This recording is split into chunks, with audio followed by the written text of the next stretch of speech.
The dream of a developed India is taking shape with Japanese collaboration. India's first high-speed rail that will connect Mumbai to Ahmedabad.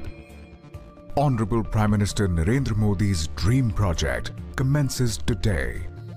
This project will be built and operated by National High Speed Rail Corporation Limited.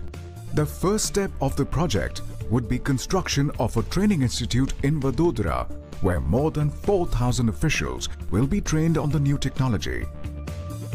Then across rivers, roads and rail lines, bridges would be constructed. This project will provide employment to over 20,000 people. Oceans, mountains, cities. This rail track will cross all hurdles and surge ahead, boosting development and economic activity for more than 50 million citizens.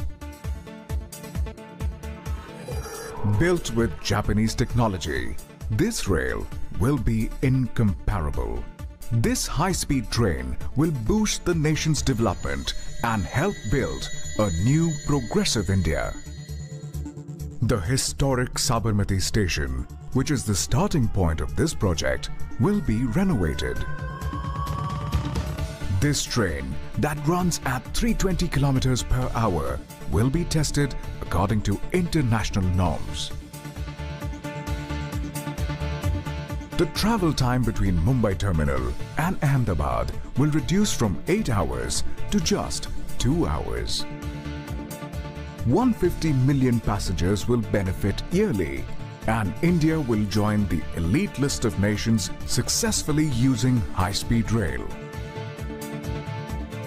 Thereby, this glorious journey from promise to prosperity will be completed.